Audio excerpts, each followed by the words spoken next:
Imagine this. You are sitting inside a 3,400-pound stock car, pushing it to over 130 miles per hour through the tight, unforgiving corners of Watkins Glen International, and suddenly, in the blink of an eye, your entire race strategy collapses right in front of you. You go from being a contender to sitting buried in 22nd place, almost completely out of the race, with the clock ticking and the competition pulling away. Most drivers in that moment would accept the situation, manage the car, try to salvage some points, and live to fight another day. But Shane van Gisbergen is not most drivers. And what happened next at the Go Bowling at the Glen today is the kind of story that reminds you exactly why motorsport is unlike any other sport on this. Watkins Glen International is one of the most iconic road courses in all of American motorsport. Nestled in the Finger Lakes region of upstate New York, this circuit has been hosting world-class racing since 1948,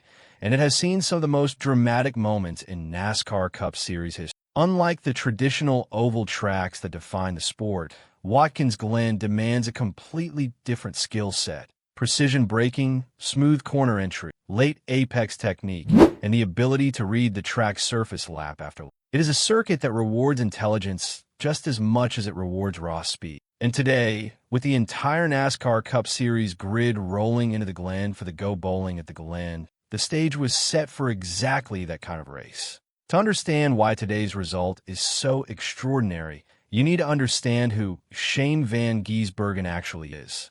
Born in New Zealand, Van Gisbergen built his entire career and reputation in the Supercars Championship in Australia, where he became one of the most dominant and celebrated drivers of his generation, winning multiple championships and earning a reputation as an absolute genius on road courses.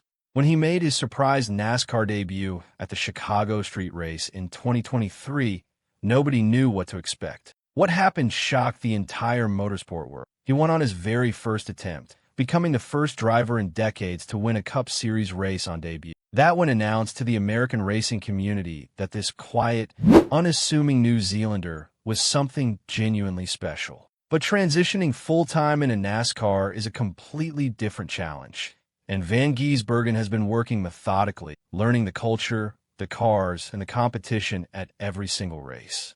Today at Watkins Glen, Van Gisbergen came in with confidence. Road courses are his territory, his natural habitat, the kind of tracks where his instincts take over and his car control becomes something almost otherworldly.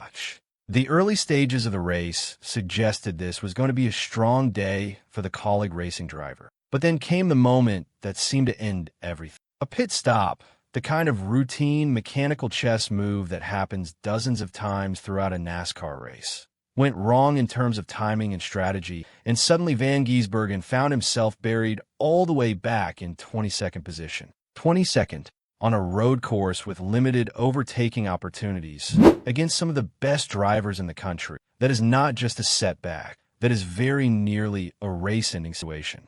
The television cameras caught a brief glimpse of his car working through traffic, and even the most optimistic fan in the grandstands would have been forgiven for writing him off at that moment. But here is where the story becomes something completely different. Van Gisbergen did not manage the situation.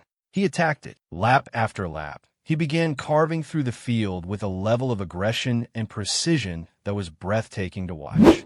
He was hitting his braking zones perfectly, finding gaps that other drivers could not see, and using every single inch of the racetrack to gain position. The physics of Watkins Glen, its flowing Esses, its sharp bus stop chicane, its long back straight, became weapons in it. One by one, competitors fell behind him. The 20th position became the 15th. The 15th became the 10th. And still he kept pushing, kept finding more pace, kept threading the car through traffic with surgical accuracy. The entire NASCAR paddock began to take notice. Spotters on the radio were calling his progress. Crew chiefs on other teams were watching the timing sheets with a growing sense of concern. As the race entered its final laps, Van Gisbergen had done the seemingly impossible. He had worked his way all the way to the front of the field and found himself right on the rear bumper of Ty Gibbs, one of NASCAR's most talked about young talents. Ty Gibbs drives for Joe Gibbs Racing, one of the most powerful and well-resourced teams in the entire sport, and he had been running a controlled, intelligent race all afternoon. This was his moment to hold on, to defend, to use every ounce of experience and machinery at his disposal to keep Van Gisbergen behind him. The final laps at Watkins Glen became a masterclass in racecraft. Van Gisbergen was relentless, probing every corner, searching for any weakness in Gibbs' defense. And then, with the finish line approaching and the crowd on their feet, Van Gisbergen found his moment, made the decisive pass, and pulled away to take the victory. From 22nd place to the checkered flag, a comeback that will be talked about in NASCAR circles for a very long time. This victory is significant for reasons that go well beyond the trophy and the celebration on pit lane. For Shane van Gisbergen, it is a statement that he belongs at the absolute highest level of American stock car racing. It is proof that his talent is not limited to one lucky debut, not limited to a single flash of brilliance. It is real, it is consistent, and it is growing. For Colleague Racing, it represents a massive result for an organization that has been working hard to compete against the sport's biggest name. And for NASCAR itself, it is a reminder of what makes road course racing so competitive. The fact that on any given Sunday, on a circuit like Watkins Glen, a driver can fall all the way to the back and still find a way to the front if the talent and the determination are truly there. Shane van Gisbergen today did not just win a race. He told a story inside that race, a story of resilience, of instinct, of refusing to accept that the situation was hopeless when every number on the timing sheet said it was.